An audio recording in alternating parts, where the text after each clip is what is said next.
Nah, maka ibu-ibu belajarlah memasak. Ya. Sekarang ibu-ibu malas masak, Pak. Dia lebih senang GoFood. Tak tahu kalau di sini apa ada itu ya, makanan dibeli semua. Itu kalau kota-kota besar, Pak, semua dibeli.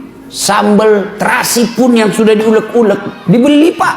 10.000. Semua dia beli. Lalu ibu bertanya, Ustadz, dosa enggak? Saya bilang selama suamimu ridha, tidak keberatan, tidak berdosa.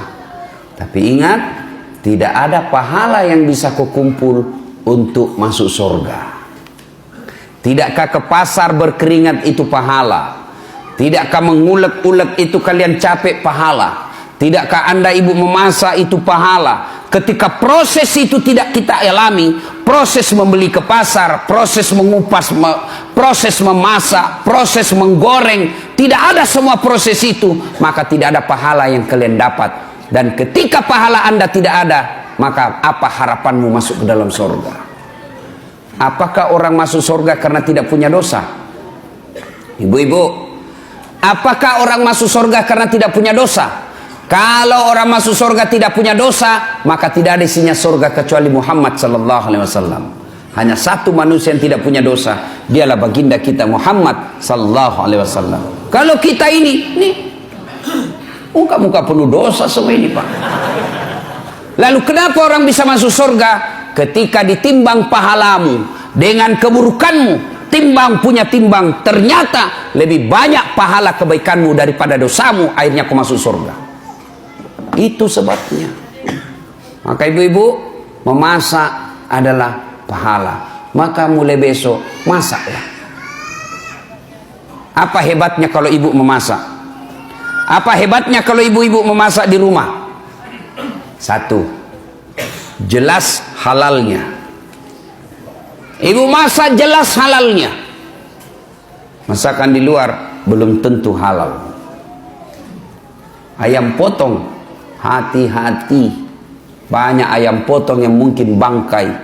Banyak ayam potong yang mungkin tidak halal. Kenapa? Karena yang memotong bukan orang Islam. Banyak ayam potong barangkali haram. Kenapa? Karena dipotong bukan atas nama Allah. Pernahlah saya melihat orang ayam potong, Pak. Dia potong ayam, tidak dia baca basmalah. Kan itu kalau orang potong ayam 1 ekor, 1 basmalah. Bismillahirrahmanirrahim. Ambil lagi, bismillahirrahmanirrahim. Ini penjual ayam potong, dia potong ayam 30, Pak. Dia cuma bilang bismillahirrahmanirrahim kali 30. Tidak boleh, bos. 1 ekor 1 bismillah. Hai bapak saudara-saudara sekalian, RENA. Sekarang A. Apa itu A? Anggun. Istri yang soleha, cerdas. Ibu-ibu belajar. Kalau ibu tidak belajar, siapa yang didik anak? Ibu bahkan repot ketika ibu tidak punya pendidikan agama. Bagaimana cara mentransfer ilmu agama ke anak kalau tidak ada yang kita transfer? Ada ibu ditanya sama anaknya, "Mak, kenapa tahun lahirnya Nabi disebut tahun gajah?" Apa dia bilang mamanya? Karena bukan tahun kambing, nak.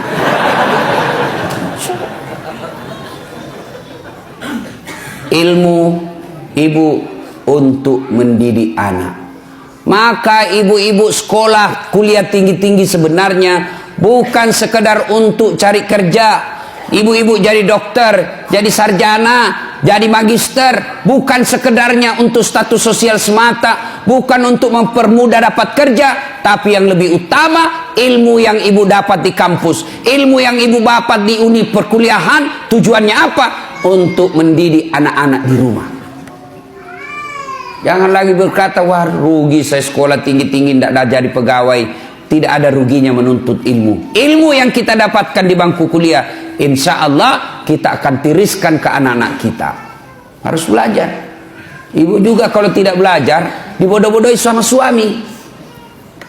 Suaminya alasan rapat, ternyata pergi merapat. Itu kalau ibu beleng-beleng.